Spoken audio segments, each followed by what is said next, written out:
ദൈവമേ, ഇത് ആരാണ് ഈ സിറ്റുവേഷൻ ചേരാത്ത പാട്ടിട്ടേക്കണത്? മുതുമഴ നടന്നുകൊണ്ടിരിക്കുമ്പോ പറയാ തോരാത്ത മഴയാന്ന്. അരഞ്ഞാണം പൊട്ടിക്കിടക്കണ പോലെ അല്ലോടാ പോസ്റ്റ് പൊട്ടിക്കിടക്കണത്. എന്റെ ദൈവം, ഇതൊക്കെ ആര് ശരിയാക്കും? നീ ശരിയാക്കും. ഞാനാ? നീ എന്നെ ഇവിടെ ഊഞ്ഞാലാടാൻ വേണ്ടി വന്നാണോ? പോയി ശരിയാക്കണം അങ്ങോട്ട്. മഴ വന്ന രണ്ടാൾക്കാർക്ക് ഇവിടെ സമാധാനം ഇല്ലാത്തോണ്ട്. അതാരൊക്കെ സാറേ? ഒന്ന് KSEBിക്കും, ഒന്ന് പാക്കാൻ തവളയ്ക്കും. അങ്ങോട്ട് നോക്കൂ, ഒരു തവള. ക്യൂട്ടായിട്ടുണ്ടല്ലേ? എനിക്ക് ക്യൂട്ടായിട്ട് തോന്നുന്നില്ല. പിന്നെ നമ്മുടെ അവസ്ഥ കണ്ട് നമ്മളെ നോക്കി കൊഞ്ഞനം കുത്തുന്നായിട്ട് തോന്നുന്നു. ആണോ?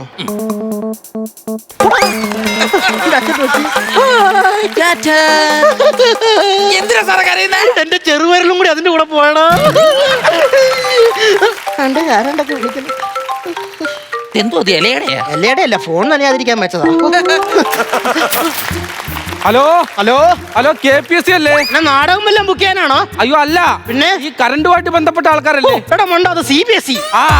CBSE അത് KSEB. KSEB. സാറേ, എന്റെ വീട്ടിൽ കറണ്ട് ഇല്ല. എന്താ കാരണം? നിന്റെ വീട്ടിലെ കറണ്ട് എടുത്ത് ഞാൻ പാത്ത് വെച്ചു. എന്തിന്? എടാ പുൽച്ചാടി, നീ ആ വീടിന്റെ മുറ്റത്തേക്ക് ഇറങ്ങി നോക്കടാ. അത് നാട്ടുകാർ വട്ടം ചേർത്തിരുന്ന് മൂത്രമൊഴിക്കണതല്ല, മഴ പെയ്തോണ്ടിരിക്കുക. ആണോ? കറണ്ട് എപ്പോ വരും? കറണ്ട് എപ്പോ വരും അറിയില്ല. വന്നാ ഞാൻ നീ തിരക്കിന്ന് പറഞ്ഞേ. എന്നാ ഉറപ്പായിട്ടും പറയണേ. എന്റെ ദൈവം, ഇങ്ങനെ കുറെ ബോധവും വിവരമില്ലാത്തവന്മാര് ആണ്ടേ എന്നാ നോക്കുവാ. ട്രാൻസ്ഫോമർ കാണുമായിരുന്നു. ട്രാൻസ്ഫോമർ കാണുവാണോ? ട്രാൻസ്ഫോമർ സുന്ദരിയാണോ? കുഴപ്പമില്ല. എടാ സൈക്കിളൊക്കെ വിളിച്ച് ഞാനെന്നാണ് നിന്നെ ഇതിനെ പെണ്ണ് കാണാൻ കൊണ്ടുവന്നാണോ? അല്ല. നോക്കടാ അതിനകത്തേക്ക്. ആദരാതര മനുഷ്യൻ ആണ്ട് അടുത്ത ആള് വിളിക്കണേ. ഹലോ ഹലോ, KSEB അല്ലേ? അതെ, KSEB ആണോ? ഇത് കോട്ടയം ഐമനം ഭാഗത്ത് നിന്ന് വിളിക്കുവാന്നേ. അയ്മനം ഭാഗത്തുനിന്നോ? പറഞ്ഞേ. എല്ലാ വീടുകളിലും കറണ്ട് ഉണ്ടല്ലോ. കറണ്ട് ഉണ്ടോ? ഉണ്ട്. എടാ അയ്മനം ഭാഗത്ത് കറണ്ട് ഉണ്ടെന്ന്. ഉണ്ടാ?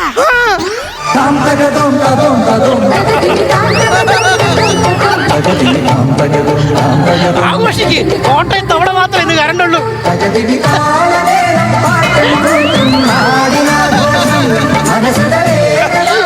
ഹലോ ഹലോ, ഒളശ ഭാഗത്ത് കറണ്ട് ഉണ്ടോ? ഒളശ ഭാഗത്തും കറണ്ട് ഉണ്ടല്ലോ. ഉണ്ടല്ലേ? ആ ഒളശ ഭാഗത്തേക്കുള്ള ഫ്യൂസ് അങ്ങ് ഒഴിക്കോ.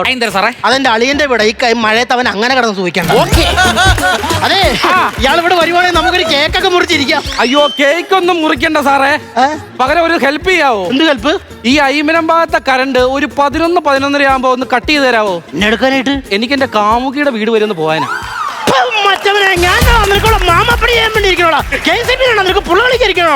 അവന്റെ കാമുകിയുടെ നമ്മളെന്നാണ് വല്ല മുറുക്കാങ്കടയിലെ പാക്കുവെട്ടുകാരാണോടാ? അതിനെ സാർ അങ്ങനെ ഓരോരുത്തന്മാര് വിളിച്ച് കളിയാക്കും. അവന്റെ കാമുകിയുടെ വീട്ടിൽ പോകാൻ കറണ്ട് ഓഫ് ചെയ്ത് കൊടുക്കും. അതിനെ സാറേ സംഭവം അറിയോ? ഈ രാത്രി കാലങ്ങളിൽ ആണുങ്ങളില്ലാത്ത വീട്ടുകളിൽ പോയിട്ട് ചിലവന്മാര് ബന്ധം സ്ഥാപിക്കാൻ നോക്കും. ഇങ്ങനെ പല കുടുംബങ്ങളിലും അവിഹിതം ഉണ്ടാകുന്നുണ്ട്. എന്റെ ഓർമ്മ ശരിയാണെങ്കിൽ എന്റെ പഞ്ചായത്തിൽ 5 കുടുംബങ്ങളിൽ അവിഹിതമുണ്ട്. നീ കുടുംബ കോടതിയുടെ ക്ലാസ് കഴിഞ്ഞായിരുന്നു? കഴിഞ്ഞു. എന്നാ നീ അതിനകത്തേക്ക് കയറി. ഇവിടെ ഭാര്യയും ഭർത്താവും തമ്മിൽ സ്നേഹിച്ച് എന്ത് അവിഹിതമാണ്? വനജേ, ചേട്ടാ, നീ എന്നെ മിസ് ചെയ്തോടി? ഇല്ലേട്ടാ. പക്ഷെ ഞാൻ നിന്നെ മിസ് ചെയ്തു. ആ കട്ടിലടി ഒന്ന് കാണിക്കാമോ? എന്തിനാ? വല്ല എഴുതുക്കളും കയറിയിരിപ്പുണ്ടോന്ന് അറിയാനാ. നോക്ക്. നീ ഒന്ന് കറങ്ങിക്കേടി. ഒന്ന് കറങ്ങിക്കേ. മതിയോ? അത് കക്കൂസ് ഒന്ന് തുറന്നേ. സീലിംഗ് ഒന്ന് കാണിച്ചു തരാമോ? അല്ല എഴജന്തുക്കള്, അതുകൊണ്ടാ. അതൊന്ന് കാണിച്ചു തരാൻ മതി. നോക്ക്. ചായ പിടിക്കാം കേട്ടോ. ശരി. എന്തുവാ സാറേ ഇത്? ഭാര്യയ്ക്ക് അവിഹിതമല്ലെന്ന് അറിയുമ്പോഴും 10ാം ക്ലാസ് ജയിക്കുമ്പോഴും ഒരേ സന്തോഷം. ഞാനൊന്ന് കെയർ ചെയ്താടാ. ഞങ്ങളുടെ നാട്ടിൽ ഇന്ന് സംശയരോഗം എന്നാ പറയും. നീ എന്റെ കുടുംബത്തിലേക്ക് എത്തി നോക്കാണ്ട് ഇതിനകത്തേക്ക് കയറാൻ നോക്കടാ. സാറേ, എന്തോ വയറിളകി കിടക്കും കേട്ടോ. എടാ ഇഞ്ചി മൂട് കാന്താരി, നിന്നെടുത്ത് 4 മണിക്കുള്ള മുട്ട പപ്സ് കുത്തി കയറ്റിയപ്പോഴേ ഞാൻ പറഞ്ഞതാ നിന്റെ വയറിളകും. ഞാൻ വല്ല വിളിച്ചു പറയും എന്റെ വയറിളകി കിടക്കുന്നല്ല പറഞ്ഞേ. ട്രാൻസ്ഫോമറിന്റെ വയറിളകി കിടക്കുക. ട്രാൻസ്ഫോമറിന്റെ വയറ്. നീ ഈ ട്രാൻസ്ഫോമറിനോട് കൂട്ടുകൂടാൻ വന്നാണോ? അല്ല. എന്നാ പിന്നെ അതങ്ങ ശരിയാക്കണം അങ്ങോട്ട്. ശരിയാക്കാം. എടാ മൂക്കിന് താഴെ ഗോൾ പോസ്റ്റ് കൊണ്ട് നടക്കണവനെ. നിന്നെ തന്നെയാ. എന്നെ തന്നെയാ? നീ എങ്ങനെ അങ്ങോട്ട് പോകാനാ ഞാൻ ചോദിച്ചത്. ഞാനോ? സത്യം പറയടോ, താനൊക്കെ ആരാടോ? ആരാന്നോ? ഈ ഋതംപാട് അടിച്ചോണ്ട് പോകാൻ ട്രാൻസ്ഫോമർ. ഈ ട്രാൻസ്ഫോമർ അടിച്ചോണ്ട് പോകാൻ വന്നതല്ലേ? എടാ നിനക്ക് അവനെ കണ്ടിട്ട് ക്രീം ബണ്ണായിട്ട് തോന്നണുണ്ടോടാ? ഇല്ല. എന്നെ കണ്ടിട്ട് ഏതേലും മറ്റേ പള്ളിപ്പെരുന്നാളിന് ഇങ്ങനെ കുടം കൊണ്ട് നടക്കണവനായിട്ട് തോന്നണുണ്ടോടാ? അപ്പൊ നിനക്ക് തിരിച്ചറിവുണ്ട്. എടാ ഞങ്ങള് KSEB ആൾക്കാരായിരുന്നു. KSEB ആൾക്കാരായിരുന്നോ? അയ്യോ, ഞാൻ അങ്ങൂന്നൊരു നുറുങ്ങുവട്ടം കണ്ടപ്പോ വന്നതാ. നുറുങ്ങുവട്ടം കാണുമ്പോ നീ വരാ. നീ ആരടാ? ഈയലോ? കറണ്ട് പോയത് നന്നായി. എന്താ? ഇല്ല, ആ കറണ്ട് നിന്നെ അടിച്ചാൻ. അല്ല, ഇയാളുടെ പേരെന്താ? എന്റെ പേര് കണ്ടത്തിൽ ചാണ്ടി. ഈ സമയത്ത് കണ്ടെത്തി ചാടരുത്, നല്ല ചെളിയായിരിക്കും. എടാ മഷ്റൂം തലയാ. എന്നോട് ഞാൻ അതാണോ പറഞ്ഞത്? പിന്നെ എന്റെ പേരാണ് പറഞ്ഞത്, കണ്ടത്തിൽ ചാണ്ടി. നാമം കണ്ടത്തിൽ ചാണ്ടി. നാമം കണ്ടത്തിൽ ചാണ്ടി. സാറേ, ഈ ട്രാൻസ്ഫോമറിന് ഇത് എന്ത് പറ്റിയതാ? ട്രാൻസ്ഫോമറിനാ?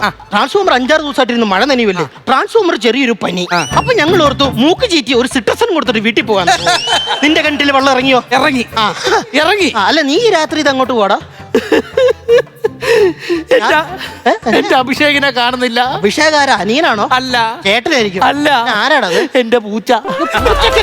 അഭിഷേകിന് പേരിടുവോ? ഞാനിട്ടല്ലോ സാറേ. ഇത് ആപ്പി ഉപ്പ പൂച്ചയൊന്നുമല്ല. പിന്നെ 10-25,000 രൂപ വില വരുന്ന പൂച്ചയാണ്. Piercing catch. അതാ എന്റെ അഭിഷേക്. 25,000 രൂപയുടെ പൂച്ച. മിസ്റ്റർ സൂര്യകിരൺ, നിങ്ങളുടെ ശമ്പളം എത്രയാണ്? 19,000. ഒരു പൂച്ചയുടെ വില പോലും ഇല്ലല്ലോ.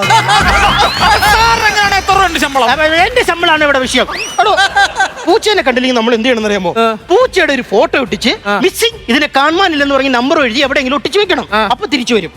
തിരിച്ചുകൊണ്ട് തന്ന്. ആരെ? പൂച്ചേനല്ല, പിന്നെ കാണാതെ പോയ എന്റെ അച്ഛനെ. അതെന്നാ? രണ്ടും ഒരേ ഫിഗറാന്ന്. ഇതെങ്ങനെ ശരിയാകും? സാറിന് അറിയാൻ പാടില്ലാത്തോടാണ്. എന്റെ പൂച്ചനെ ഞാൻ എന്തുമാത്രം സ്നേഹിക്കുന്നതെന്ന് സാറിന് അറിയാവോ? ഇല്ല. കല്യാണം കഴിഞ്ഞ് ഫസ്റ്റ് നൈറ്റിൽ ഞാൻ എന്റെ ഭാര്യയുടെ കൂടെ അല്ല പോയി കിടന്നത്, എന്റെ പൂച്ചയുടെ കൂടെയാ പോയി കിടന്നത്. അത്രയ്ക്കൊണ്ട് എന്റെ പൂച്ചയോട് എനിക്ക് സ്നേഹം. മിസ്റ്റർ കണ്ടത്തിൽ ചാടി, നിങ്ങളുടെ കല്യാണം കഴിഞ്ഞിട്ട് എത്ര വർഷമായി? 8 വർഷമായി സാർ. എന്റെ വീക്ഷണ കോണകം ശരിയാണെങ്കിൽ ഇതിനിടയിൽ ആ പെണ്ണ് നിന്നെ ഉപേക്ഷിച്ച് കാണും. ഉപേക്ഷിച്ചു? സാറിനെങ്ങനെ മനസ്സിലായി? പിന്നെ ആ പെണ്ണെന്നാണ് നിന്റെ വീട്ടിലെ പൂച്ചക്കാട്ടം മറക്കാൻ വേണ്ടി കിടക്കണോളാം. നല്ല ഒരു പെണ്ണിനെ കല്യാണം കഴിച്ചിട്ടുണ്ട്. അവൻ തോട്ടിൽ ചാടി. തോട്ടിൽ ചാടി അല്ല, കണ്ടത്തിൽ ചാണ്ടി. എവിടെയൊക്കെ ചാട്. നിന്റെ കല്യാണം ഉറപ്പിച്ച ആ ബ്രോക്കർ നമ്പർ തരും. അതെന്തിനാ? നിനക്ക് പെണ്ണൊപ്പിച്ചിരാമെങ്കിൽ എനിക്ക് സിമ്പിൾ ആയിട്ട് പെണ്ണൊപ്പിച്ചു. ഏതാ സാറേ ഈ എയർ ബലൂൺ? അതെന്റെ ജീവനക്കാരനാ, സൂര്യകിരൺ. സൂര്യകിരൺ നല്ല ഓമനത്തുള്ള പേര് കേട്ടോ സാറേ. പിന്നെ ഒരു കാര്യം ചോദിക്കാറുണ്ട്. സാറിങ് വന്നേ. സാറിന്റെ വീട്ടിൽ ആരൊക്കെ ഉണ്ട്? എന്റെ വീട്ടിൽ ഒരു അച്ഛനുണ്ട്. ബാക്കി എല്ലാവരുടെ വീട്ടിൽ നെല്ലിക്കക്കൊട്ട പറഞ്ഞ പോലെയാണല്ലോ തന്തമാര്. കാര്യം പറയുക. ബാക്കി പറയണില്ല. എന്നാ പറ സാർ. എടാ, എന്റെ അച്ഛൻ വലിയ താൻ ഉണ്ടായതിനു ശേഷം വന്നു. അതല്ല പറഞ്ഞത്, എന്റെ അച്ഛൻ ആസിഫ് അലിയാന്ന്. ആസിഫ് അലിയോ? ആസ്മ വലിയാന്ന്. അച്ഛന്റെ ആസ്മവലി മാറാൻ വേണ്ടി ഞങ്ങൾ ഹൈദരാബാദ് പോയി ഒരു വരാല് വിഴുങ്ങി. എന്നിട്ട് ഈ പുല്ല് വരാലി ചത്തില്ലെന്നേ വയറ്റി. അവസാനം എന്ത് ചെയ്തു? അവസാനം അച്ഛന്റെ വയറേറി ഞങ്ങളുടെ അവിടെ ചില്ലൊട്ടിച്ച് ഇപ്പൊ അതൊരു മൊബൈൽ അക്വേറിയമായിട്ട് ഞങ്ങൾ കൊണ്ടു നടക്കുക. എന്തൊരു കഷ്ടമല്ലേ ഇതൊക്കെ? ഇതല്ല കഷ്ടം. പിന്നെ കഴിഞ്ഞ ദിവസം അച്ഛൻ രാവിലെ വീട്ടുമുറ്റത്ത് കിടന്ന് വാ പൊളിച്ച് കിടന്ന് ഉറങ്ങുമ്പോഴേ ആ നാട്ടിലുള്ള പിള്ളേർ വന്ന് ചൂണ്ടിയിട്ടതേ. അതെന്തിനാ? ഈ വരാലിനെ അടിച്ചോണ്ട് പോകാൻ വേണ്ടി. അതല്ല ഏറ്റവും വലിയ കഷ്ടം. മുണങ്ങിയവനാ കഥ വിശ്വസിച്ചു. സാർ, അങ്ങനെയാണെങ്കിൽ ഇതാണ്ട് ഈ നിൽക്കുന്ന സൂര്യകിരനെ കുറിച്ച് എനിക്കൊരു പരാതി പറയാനുണ്ട്. സൂര്യകിരനെ കുറിച്ച് പരാതി? ഉണ്ട്. എന്ത് പരാതി? കഴിഞ്ഞ ദിവസം ഈ പുള്ളി എന്റെ വീട്ടിൽ മീറ്റർ റീഡിങ്ങിന് വന്നായിരുന്നു. പൈസ കൊടുത്തപ്പോ ഈ പുള്ളി പറയാ എന്റെ തരണ്ട, അക്ഷയുടെ കൊടുത്താൽ മതി എന്ന്. ഞാൻ ആ പൈസ കൊണ്ട് അക്ഷയുടെ കൊടുത്ത് അവൻ അതുകൊണ്ട് ബാറിൽ കൊണ്ടുവന്ന് കള്ളും കുടിച്ച് പൂസായിട്ട് കിടന്നു. അതെനിക്ക് ഇഷ്ടപ്പെട്ടില്ല. ഞാനൊരു ബിയർ കൂപ്പി എടുത്ത് അവന്റെ തലയ്ക്ക് ഒറ്റയടി കൊടുത്തു. അതിന്റെ പേര് ഇപ്പൊ കേസ് കിടന്നുകൊണ്ടിരിക്കുക. എടാ കിളികിൽ പമ്പരം, അക്ഷയ സെന്ററിൽ കൊണ്ട് പൈസ കൊടുക്കാനുള്ളൊരു നീ ഏതോ അക്ഷയുടെ കൊണ്ട് കൊടുത്തിട്ട് നീ സൂര്യകിരന്റെ മക്കട്ട് കയറണോടാ. ആന്റെ സൂര്യകിരൻ കിടന്ന് ഉറങ്ങുന്നു. റൗക്കട മെത്തയോ? നീ അവിടെ അടിച്ചിരിക്കത്തേ ഉള്ളൂ. സാറേ, ഈ എല്ലാ ട്രാൻസ്ഫോമറിന്റെ അറ്റത്തും ദാണ്ടെ ഇതുപോലെ എന്നെ ഒന്നും ചെയ്യരുതേ എന്ന് പറഞ്ഞൊരു ഫോട്ടോ വെച്ചിട്ടുണ്ടല്ലോ. അതെന്നാത്തിനാ? എന്നെ ഒന്നും ചെയ്യല്ലേന്നോ? ഇവിടെ മുതുകാല ഇങ്ങാ വന്ന് കേറല്ലേ, ഇത് അപായമാണെന്നുള്ള സാധനമാണ് ഈ എഴുതി വെച്ചേക്കണത്. അതായിരുന്നല്ലേ? ഞാൻ ആ കാര്യം മറന്നുപോയി. എന്തോ എനിക്കൊരു കാര്യം പറയാനുണ്ട്. അറിയിക്കേണ്ടവരൊക്കെ അറിയിച്ചു. എന്ത് പറ്റി? എന്നെ കൊണ്ട് ചെയ്യാവുന്ന കാര്യങ്ങളൊക്കെ ഞാൻ ചെയ്തു. പക്ഷെ ഇനി സാധിക്കും തോന്നില്ല. അതെന്നാ? നോ മോർ എന്ന് വെച്ചാ ട്രാൻസ്ഫോമർ അടിച്ചുപോയി.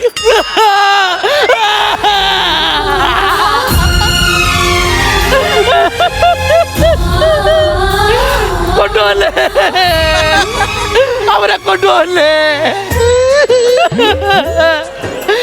എന്റെ പേരിക്കുട്ട ചേട്ടാ, മറ്റേ പുള്ളിയുടെ പേരെ എഴുതില്ല. അതുകൊണ്ടാ കല്യാണം കഴിഞ്ഞ് എന്റെ 14ാമത്തെ വയസ്സിൽ ഇതാണ്ട് ഈ ശംഭുവിനെ ഇവിടെ കൊണ്ടിട്ടതാ. ഇവനെ ഞാൻ അങ്ങനെ വിളിക്കുന്നത് ശംഭു. അതുകൊണ്ട് എന്റെ ശംഭുവിനെ കൊണ്ടുപോകല്ലേ, എന്റെ ശംഭുവിനെ കൊണ്ടുപോകല്ലേ.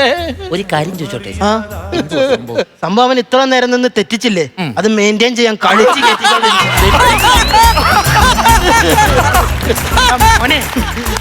നീ ഒന്നും എണീറ്റേ. സാരിയില്ല, മേളിന്ന് വിളിച്ചാ പോകാതിരിക്കാൻ പറ്റും. നീ പോയി ചത്തിട്ട് വാ. ഞാൻ എന്റെ കാര്യമാണോ പറഞ്ഞത്? നാളെ ഈ ട്രാൻസ്ഫോമർ മാറ്റി അവിടെ പുതിയ ഒരെണ്ണം സെറ്റ് ചെയ്ത് തരാം കേട്ടോ. നാളെയോ? അതങ്ങനെ ശരിയാവും? ആ നിൽക്കുന്നവൻ പറഞ്ഞു ഇന്ന് തന്നെ ശരിയാക്കി തരാമെന്ന്. ഇന്ന് തന്നെ ശരിയാക്കാൻ ഇത് അടിച്ചു പോലും ഇതിനെ പറ്റത്തൊന്നുമില്ല. എന്റെ പൊന്ന് സാറേ, ഇതൊക്കെ ചുമ്മാ ഒരുമാതിരി കൊള്ളതായ്മ കേട്ടോ. ഞങ്ങൾ ഒരു ദിവസം പൈസ അടയ്ക്കാൻ താമസിച്ചു കഴിഞ്ഞാൽ നിങ്ങൾ വന്ന് ഫ്യൂസ് ഊരിക്കൊണ്ട് പോകൂലോ. ഞാൻ അപ്പോഴേ പറഞ്ഞ മഴക്കാലത്ത് 2 ദിവസം ലേറ്റ് ആയിട്ട് പോയി കറണ്ട് ബില്ല് വെച്ചാൽ മതി. അമ്മരെ തക്കം കിട്ടി ഇപ്പൊ കൂട്ടിയിട്ട് പിടിക്കണോ? എടോ ഇതെന്തായാലും ശരിയാക്കാൻ പറ്റുന്നില്ല, നാളെ ആവും. സാറേ അത് പറഞ്ഞ നടക്കത്തില്ല. സർക്കാർ നിങ്ങൾക്ക് കാശ് തരുന്ന, ശമ്പളം തരുന്ന, അതുകൊണ്ട് പണിയെടുത്താൽ പറ്റത്തുള്ളൂ. ഞങ്ങൾക്ക് ഇന്ന് കറണ്ട് കിട്ടണം. മിസ്റ്റർ എവിടെയോ ചാടിയവനെ, നീ ആദ്യം ഒരു കാര്യം മനസ്സിലാക്കണം. ഞങ്ങൾ കഷ്ടപ്പെട്ടിട്ടാണ് ഓരോ ദിവസവും ഇതിനകത്തേക്ക് കയറുന്നത്. എടാ ജീവൻ പണയം വെച്ചിട്ടാണ് ഞങ്ങൾ ഈ കറണ്ടിനോട് മല്ലടിച്ചോണ്ടിരിക്കുന്നത്. നീയൊക്കെ വീട്ടിൽ കിടന്ന് ഉറങ്ങുമ്പോൾ ഞങ്ങൾ 2 മണിക്കും 3 മണിക്കും 4 മണിക്കും ഒക്കെ കറണ്ടുമായിട്ട് പോരെടുത്തോണ്ടിരിക്കുക. ഈ കാണുന്ന സൂര്യകിരൻ അവൻ കിടന്നുറങ്ങിയിട്ട് തന്നെ 3 ദിവസമായി. ഞങ്ങളെ ബഹുമാനിക്കണം എന്നൊന്നും പറയുന്നില്ല. ഞങ്ങളുടെ ജോലിയിൽ നിങ്ങളൊന്ന് മനസ്സിലാക്കിയാൽ മതി കേട്ടോ.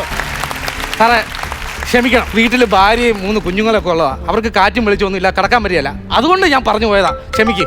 കുഴപ്പമില്ല. എൻ്റെ ഭാര്യ വിളിക്കുന്നു. ഹലോ, കേബിൾ പോയെന്നോ? വിളിയാ മറ്റവന്മാരെ. ഞാൻ കാശ് കൊടുത്ത് കേബിൾ മേടിച്ചിട്ടേക്കുന്ന തോന്നുമ്പോ പോകാൻ വേണ്ടിയാണോ? ആ മരം മുറിഞ്ഞിടുന്ന വെട്ടി മാറ്റാൻ പറയടി. ഞാൻ ഇന്ന് അമ്മരുടെ ഓഫീസ് ചുമ്മാ മഴയത്തെ മനുഷ്യന്മാർക്ക് ചെയ്ത് കാണണ്ടേ? എന്റെ സ്വന്തം കാര്യം വരുമ്പോ ഞാൻ ഇങ്ങനെയൊക്കെ തന്നെയാ. ഫ്ലവേഴ്സ് ഒരുക്കുന്ന കാഴ്ച വസന്തം യൂട്യൂബിൽ പ്രേക്ഷകർക്ക് ലൈവായി കാണാം. ഫ്ലവേഴ്സ് കോമഡിയിൽ ജോയിൻ ചെയ്യൂ, ആസ്വദിക്കൂ.